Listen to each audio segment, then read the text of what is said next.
Bem, esta semana o consórcio PCJ, que monitora os rios Piracicaba, Capivari e Jundiaí, que desembocam no sistema Cantareira, divulgou relatório preocupante sobre o sistema. Segundo o informe, o cenário atual é muito semelhante ao verificado em 2013, que é o ano anterior à crise hídrica, e os prognósticos climáticos não são animadores, segundo o próprio consórcio. O que podemos esperar para este ano? Quer dizer, o volume de chuvas, tem chovido menos, isso a gente sabe em termos gerais. Vamos conversar com um especialista para saber exatamente que tipo de preocupação se tem hoje. Eu converso com o professor Pedro Luiz Cortes, professor da ECA, ele é coordenador da Rede Internacional de Estudos sobre Meio Ambiente e Sustentabilidade e professor do PROCAM, o Programa de Ciência Ambiental da USP. Professor Pedro Luiz, bom dia. Bom dia, Roxane, bom dia, ouvintes. É um prazer falar com vocês.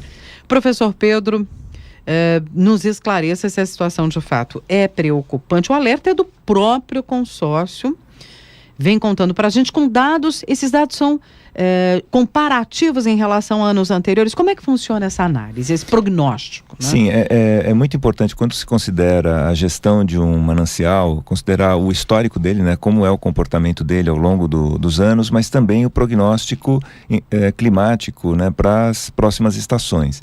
Então, a situação do Cantareira, ela preocupa porque nós tivemos um ano de 2007 muito seco, comparativamente ao que seria esperado do ponto de vista histórico, né? Então, fazendo uma comparação com 2013 especificamente, que é o ano considerado pré-crise, nós tivemos apenas um volume 20% maior de chuvas do que em 2013.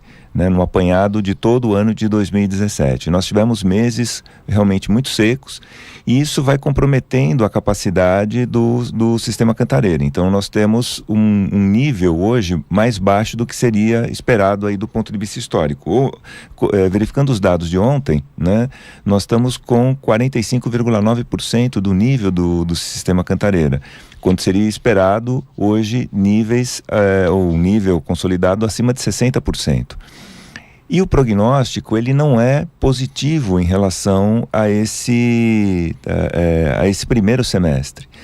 Nós temos um período muito seco por conta do efeito Laninha, né, do fenômeno Laninha. Embora não haja uma concordância entre os especialistas, os climatologistas, meteorologistas, em relação à influência do El Niño e do Laninha na região metropolitana de São Paulo, né, no estado de São Paulo como um todo, há estudos, inclusive eu tenho um estudo publicado na revista do Instituto de Estudos Avançados, que mostra que esses anos que antecederam a crise hídrica, né, de 2014, nós tivemos um comportamento anormal do sistema Cantareira, exatamente coincidindo com os fenômenos Laninha, né, que é o oposto do El Niño. O Laninha, ele tende a fazer com que a região sul do país fique mais seca, e isso, dependendo da intensidade do fenômeno, tem uma repercussão no estado de São Paulo também. Então avança um pouco para a região sudeste. Ou a fase neutra, quando você não tem nem o Laninha, nem o El Niño. Então, durante a redução do nível do sistema Cantareira pré-crise, né, os eventos que anunciaram a crise, eles foram acompanhados, eles ocorreram durante ou Laninha, como nós temos agora, ou durante a fase neutra, que é o que nós vamos encontrar ao longo do primeiro semestre. Então, nós temos hoje uma situação que ela não é favorável em termos de prognóstico de chuva.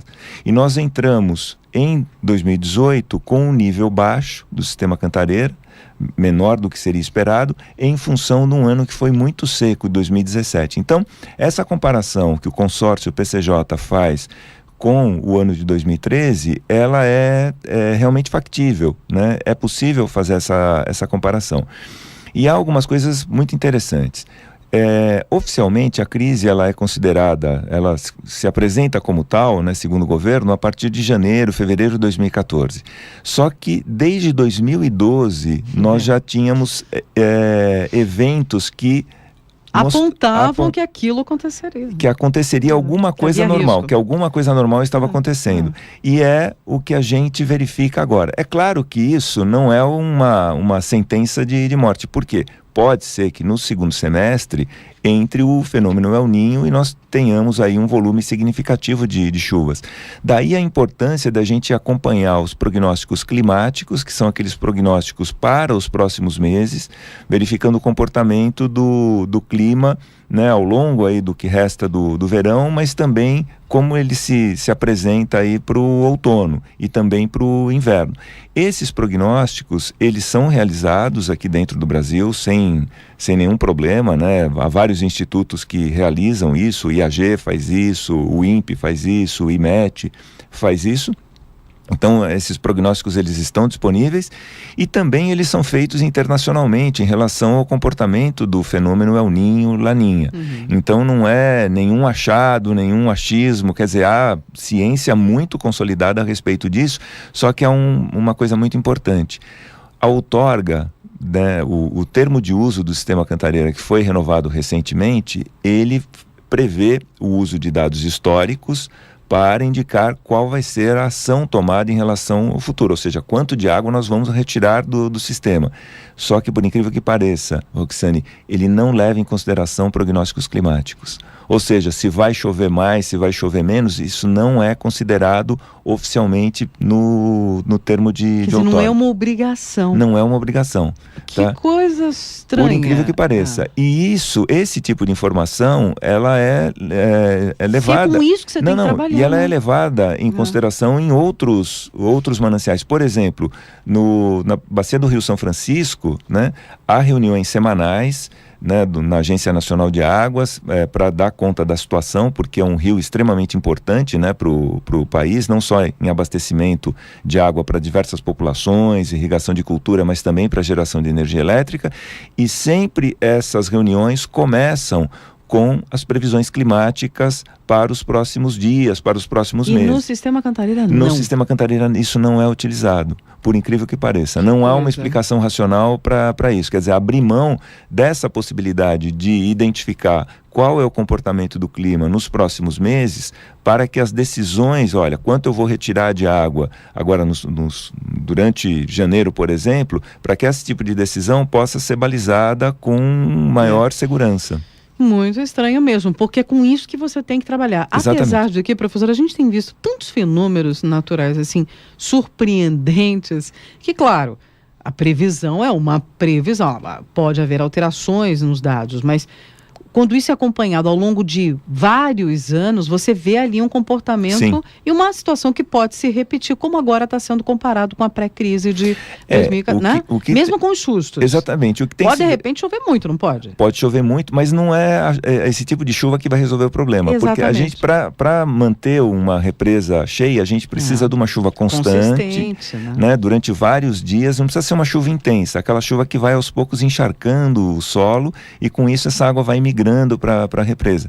Muitas vezes a chuva muito intensa, ela é seguida, né, pelo sol, que logo evapora essa água, ela não dá tempo dessa água penetrar no solo, manter o solo encharcado. Portanto, não acumula. E acaba não acumulando tanto. Professor, uma dúvida minha, né, para a gente concluir. Então, a gente falava muito limpo na época da crise. Nós estamos usando ali, né, a reserva, o cheque especial, o fundo do fundo do fundo. Então, hoje, para o nosso ouvinte entender direitinho, a situação é qual? Nós temos 45%. Sem considerar numa situação normal, sem considerar qualquer reserva técnica, ou seja, qual seja a discussão semântica a respeito disso. Né? Nós temos o volume normal, 45% de água. Só que o ideal seria 60%, acima de 60%. Pelo menos 60% para que a gente possa enfrentar o 2018 com tranquilidade, porque nós vamos ter uma redução do volume de chuvas agora ao longo do verão, comparativamente ao histórico. Então são chuvas abaixo da média, elas podem ser localmente intensas, mas no volume, né, no somatório geral, nós vamos ter um volume menor de chuvas do que em outros anos. Então é com isso que a gente tem que contar, ou seja, a recarga do sistema Cantareira, ela não vai ocorrer de maneira tão intensa quanto seria desejável. Então a ideia é economizar a água, privilegiar o uso racional da água, porque a gente precisa manter, né, água nos mananciais. Não é só o sistema Cantareira que está com uma redução do volume de entrada de água. Em geral, as represas que abastecem a região metropolitana de São Paulo também estão com o que a gente chama volume afluente, né? A quantidade de água que entra nas represas está abaixo dos níveis históricos. Então, é muito importante a gente manter o uso racional da água, evitar qualquer tipo de desperdício, para que a gente guarde água para tempos futuros. Por um tempo de maior risco, de Exatamente. menos chuva. Muito bem, ou seja, veio para ficar, gente. A crise nos trouxe essa experiência. Hoje é só um alerta, uma preocupação, semelhante àquela preocupação pré-crise, né? Pouquinho acima, porque lá era 30%, né, antes da... Em 2013 a situação estava um pouco mais crítica. Era ainda mais crítica. Mas em termos de comportamento é semelhante. É semelhante. Então veio para ficar essa coisa da gente se preocupar com água é raro, é importante, né? Uhum. É valioso e a gente não pode desperdiçar, e nós vamos continuar acompanhando esse assunto. Eu agradeço ao professor Pedro Luiz Cortes, professor da ECA, professor também do PROCAN, o Programa de Ciência Ambiental da Universidade de São Paulo, coordenador da Rede Internacional de Estudos sobre Meio Ambiente e Sustentabilidade, um canal no YouTube, o projeto O Ambiente é o Nosso Meio. Obrigada, professor Pedro. Eu que agradeço, um bom dia a todos.